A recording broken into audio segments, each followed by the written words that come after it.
This is UCLA Newsweek, November 17th, 2010.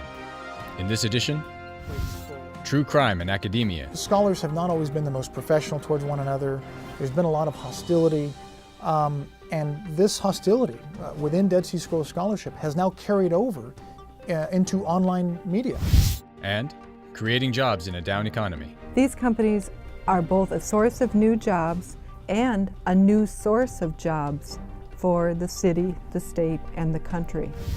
And in brief, West Nile virus in low-income neighborhoods, enhancing gene therapy, and brain repair after a stroke. Scholar Robert Cargill comments on the upcoming sentencing of a convicted cyberbully who harassed him online and stole the identity of another academic. As scholarship has introduced technology and as publication has gone online, this fight over the origin of the Dead Sea Scrolls has also come online. One case in particular is the case of Dr. Norman Golb, who had a theory about the origin of the Dead Sea Scrolls decades ago that scholarship examined and then just dismissed.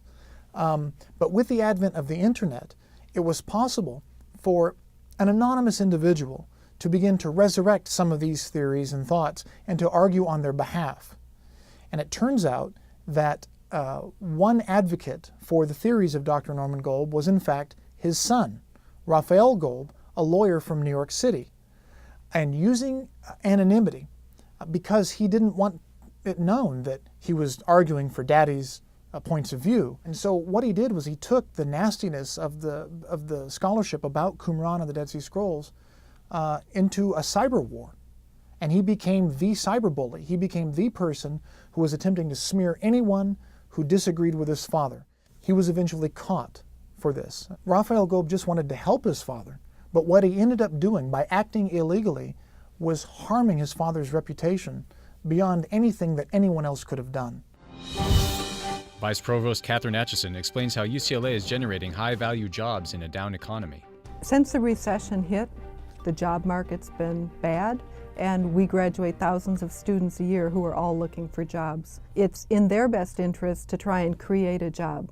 So they take their expertise and often in conjunction with the faculty member will start a company. The Obama administration has put money into the Economic Development Agency to start new programs. And so what we're seeing is that everyone's coming together to cheer on the startup companies.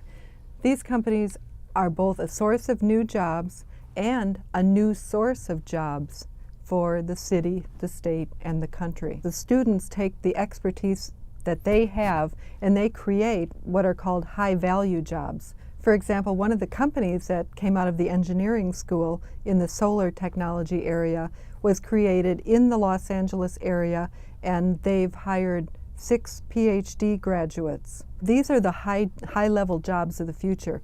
The PhDs, the masters in engineering, the MBAs who create new companies. These are not service-level jobs at minimum wage. We know that we've not only helped create new knowledge, but we've taken it all the way through the cycle to develop the products of the future. And now we'll look at more developments at UCLA. Low-income neighborhoods appear to be the most susceptible to West Nile virus, a mosquito-transmitted disease linked to more than 1,000 deaths in the United States. Scientists found that income and other economic conditions were the single greatest predictor of occurrence. Prevalence of West Nile may also be attributed to poor water runoff systems that provide mosquito breeding grounds. In gene therapy, nanovehicles deliver genes to specific types of cells or tissues. Researchers from the California Nanosystems Institute and the Crump Institute for Molecular Imaging have established a faster way of producing highly efficient nanovehicles for gene delivery. The findings may also allow for nanodelivery of drugs, proteins, and various other cargoes. After a stroke, the brain begins a weak repair process in which a few new connections are generated. Researchers have, for the first time, identified the molecular cascade that drives this process of reconnection in the adult brain. Understanding this weak attempt could lead to developing drugs to boost and accelerate healing.